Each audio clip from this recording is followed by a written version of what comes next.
Assalamualaikum warahmatullahi wabarakatuh. Baik teman-teman, kali ini saya akan membahas kembali tentang fosil gallikelor bertuah yang berhubungan dengan energi tentunya, yaitu energi alami yang terkandung secara alami yang sudah ada secara alami yang aktif pada fosil gallikelor bertuah, khususnya pada fosil gallikelor Jumat Kliwon dengan fosil gallikelor Suro.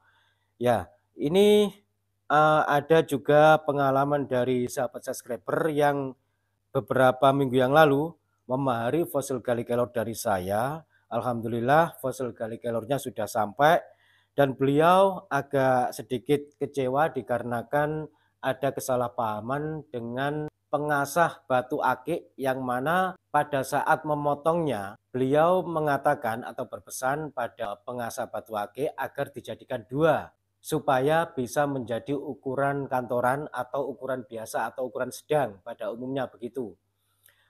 Ternyata dengan pengasah batu akik, fosil gallikelornya yang kira-kira seukuran jempol tangan saya ini kira-kira segitu, dipotong menjadi 4 bagian. Sehingga fosil gallikelornya menjadi ukuran kecil pada saat diasah menjadi cincin. Menjadi 4 bagian otomatis menjadi ukuran kecil-kecil.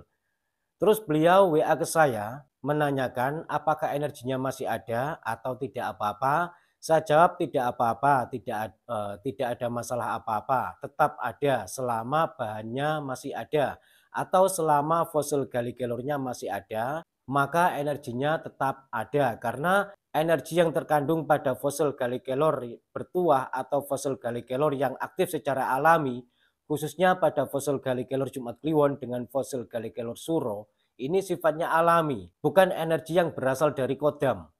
Jadi selama bendanya masih ada, selama fosil gallikelornya masih ada, maka energinya juga masih ada.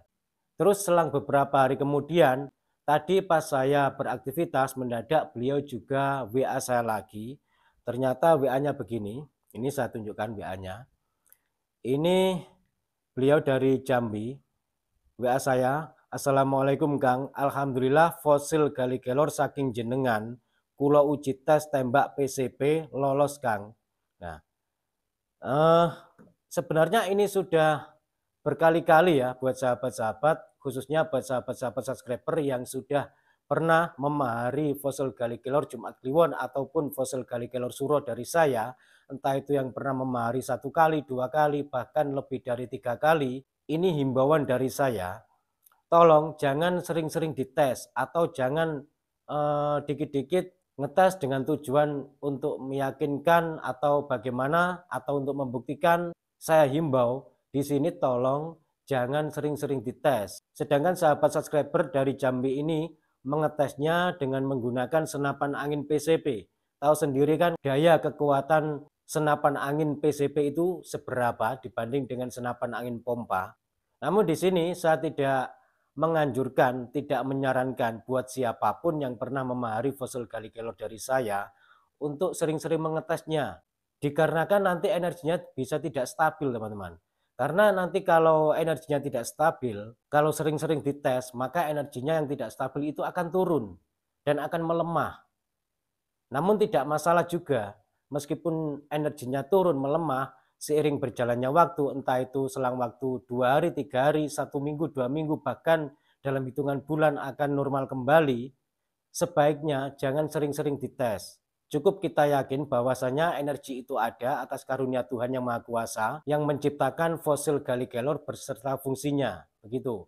Khususnya fosil gallikelor yang aktif secara alami. Karena tidak semua fosil gallikelor itu aktif secara alami dan memang tidak mudah mendapatkan fosil gallikelor yang aktif alami. Maka jangan sia-siakan jikalau sahabat-sahabat yang sudah berjodoh dengan fosil gallikelor, entah itu fosil gallikelor Suro ataupun fosil gallikelor Jumat Kliwon, jangan disia-siakan untuk dikit-dikit mencoba, dikit-dikit mengetes, sehingga nanti sayang sekali kalau energinya itu tidak stabil, energinya naik turun. Dan alangkah lebih baiknya tidak perlu dites, tidak usah dites. Maka energinya itu akan stabil, semakin lama energinya semakin kuat dan semakin memadat. Sehingga fungsinya pun insya Allah akan lebih kuat kita rasakan atau kita manfaatkan. Begitu. Dan ini sudah pernah saya himbau lebih dari 2 kali di video-video saya sebelumnya, bahwasanya untuk jenis fosil Gallikelor bertuah yang sudah aktif secara alami, ini memang jangan sering-sering dites, apalagi melanggar pantangannya. Apa saja pantangannya? Yaitu dibuat sombong, dibuat riak, buat takabur, dibuat ditunjuk-tunjukkan, itu energinya secara otomatis, secara alami akan melemah. Karena yang namanya riak, sombong, takabur itu juga termasuk bagian dari energi negatif. Sedangkan fosil Gallikelor itu sangat bertentangan sekali dengan energi negatif, begitu. Ya, sekali lagi saya katakan, saya mohon dengan sangat untuk tidak sedikit-sedikit mengetesnya, untuk tidak berkali-kali ngetesnya, karena itu akan merusak energinya secara alami, yang efeknya nanti energinya tidak stabil, bisa naik turun. Dan alangkah lebih baiknya jika tidak usah dites sama sekali. Karena apa? Semakin kita merawatnya, semakin kita menyimpannya dengan layak, dan semakin kita menghargai apa yang diciptakan oleh Tuhan, maka itu akan semakin bermanfaat buat kita. Begitupun energi alami yang terkandung pada fosil Gallikelor yang aktif secara alami.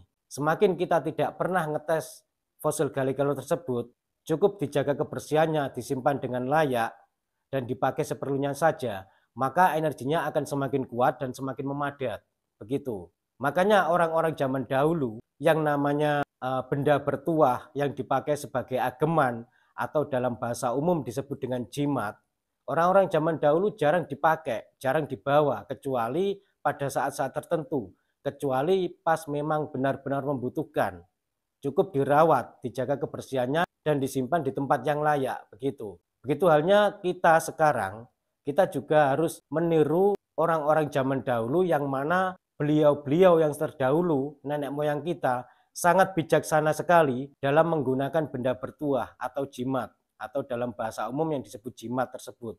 Gitu. Ya, baik, pada perjumpaan kali ini cukup sekian dulu dari saya.